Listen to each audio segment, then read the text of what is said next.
Should you be worried about all the competition in your area before starting your business? That's what we're going to be talking about in today's video. We're also going to be covering the people who have one foot in and one foot out of their business and why it's so difficult to see progress when you're in this type of place. But if you want to have peace of mind, then you need to master your lead flow coming into your business. So if you're somebody who could use more leads, check out the local domination course. It'll be the first link in the comment section and the description. It is the best marketing tactics that we use every single day in order to generate more leads into our business. And from that, we're able to choose price, we're able to choose who we work for, and we're able to have peace of mind. So if you want to check it out, first link in the comment section description. But without further ado, let's go ahead and jump into the video. Should I be worried about competition in my area? There are a couple large pressure washing companies nearby me.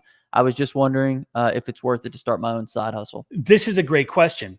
Do you think that In-N-Out Burger or Wendy's thought, you know what, I'm not going to start a business because McDonald's is down the road or Burger King is down the road? No. They saw a need, a niche to fill, a void in their market. And they just said, you know what, I've got the testicular fortitude to move forward with my dream, to pursue the financial freedom that I want. I'm tired of punching a clock. I'm tired of working for somebody else.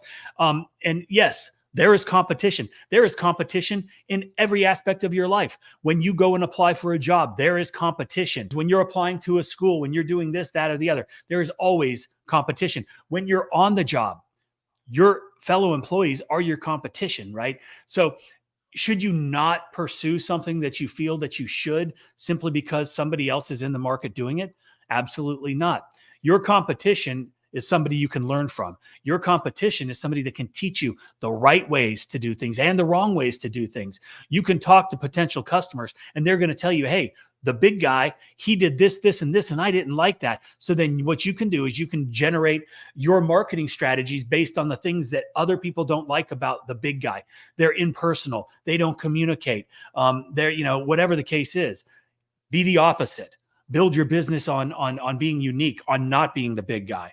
And that's my opinion. So I think another perspective as well is a lot of people are looking for the perfect business, right, Mike? Like I wanted to have like a bunch of opportunity, but like a low level of competition. And I want to make sure that all my ducks are in a row first. And I want to make sure that it's like the perfect deal. It's like that doesn't exist. Okay. It's 2024. The internet is a real thing. And if there's any businesses that actually make money, then there's probably videos. There's probably other people actually doing them. So looking for the right opportunity it's never going to come, right? It's never going to be the perfect situation. There's never going to be like no one offering it and all these people want it, because if people wanted it, then it would already be offered. So just know that you should never let competition be kind of a barrier for you.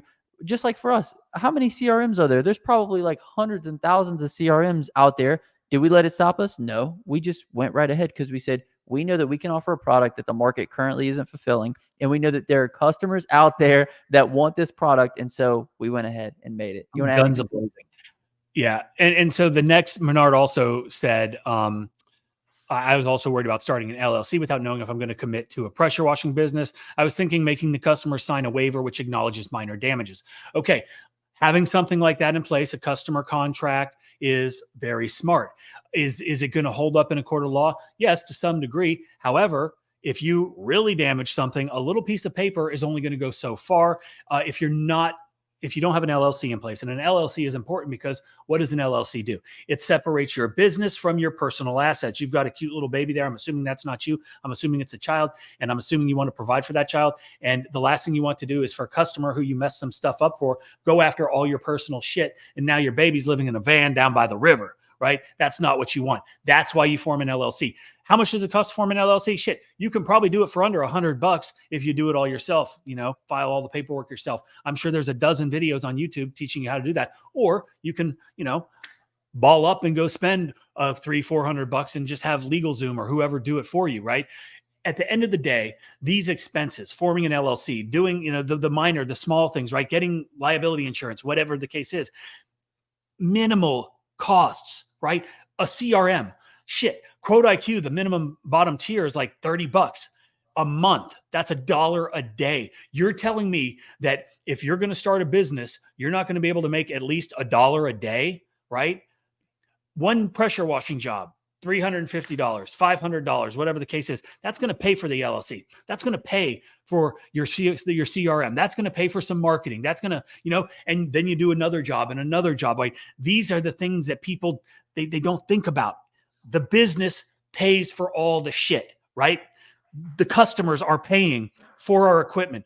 I just had a great video with Mike Carmody, the Fresh Rinse, and he said this, and I was like, wow, what a great way to think about things.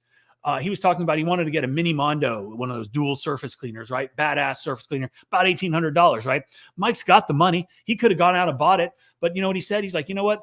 I know I've got a couple commercial jobs coming in. I'm going to wait for one of those. When I land that, I know I'm going to be making, $2,000, $3,000, $4,000. Then I'll go buy the Mini Mondo. That job pays for that plus, right? Think about your business like that. And if you've got that perspective, you'll never second guess. Should I do this? Should I do that? And I'm not suggesting, Bernard, that that's how you talk. That's just my voice when I get frustrated with people that don't have the balls to do what they want to do. Stop thinking about it. Stop talking about it. Get out there and do it. Right. And Menard, by no means are we saying all this to pick on you. This is just like a recurring theme that we notice pretty much a lot with a lot of different people. So we're glad you brought up the question. The one thing that it kind of seems like you're doing and from your comments is the fact that you got 1 foot in and 1 foot out. And I want you to name any circumstance in your life where 1 foot in, 1 foot out actually, equated to anything. You can't name any, because what you're doing is you're trying to limit all your risk and not have any liability, but also get all of the reward on the other side of that. And that just doesn't exist. The other thing is a lot of people try to start this business for as cheap as possible, right? I want to go cheap on my equipment. I'm going to go cheap with not getting the insurance. I'm not going to get the LLC. I'm just going to dip my toe in the water. How do you expect to ask customers for reasonable prices for your work if you're not willing to pay a price to get the equipment, to get the LLC, to get the insurance? If you look at the people that are doing the biggest amount of money, they are the people with the most amount of equipment, the most amount of overhead, the most amount of insurance. The people that take the biggest risk get the biggest reward. And that's why me and Mike have hospitals calling us. We have apartment complexes calling us. We have, all these big opportunities are coming our way because we're not 1 foot in, 1 foot out. We went all in. Thanks for calling LA Pressure Washing Pros. How can I help you? Hey, good afternoon. Calling from hospital with Baton Rouge. We're looking to have our parking lot pressure washed, our building pressure washed, and our parking lot restriped as well. Excellent. Let me get your information and have our owner, Justin, reach back out to you. And if you guys want to try QuoteIQ's virtual call team to answer the calls coming into your business like us, I'll leave a link for it in the comment section and the description of this video. Menard says, I appreciate it. Honestly, I'm just scared of screwing up. So Menard, here's the thing. I think like Jim Rohn has a good saying. He's like, if somebody's scared of what's going to happen, we'll just put you in a corner. We'll give you enough food. We'll let you just sleep there and nothing will ever happen to you. And it's like, that's kind of the mindset you have to take on, because at the end of the day, if you do anything, there's going to be a price to pay. There's a price to pay for you taking the risk, but there's an equal, if not greater price to take of you not taking the risk, of staying the same, of Menard never starting his own business. Right, Mike? Yep, absolutely. Sweet. So take the risk, Menard, and come back and either thank us later and say, hey, you guys, I really appreciate it, or you were wrong. I'd rather us push Menard into doing something that he's uncomfortable with and failing at it than him never even trying and staying exactly the same. I think that's like the biggest mistake.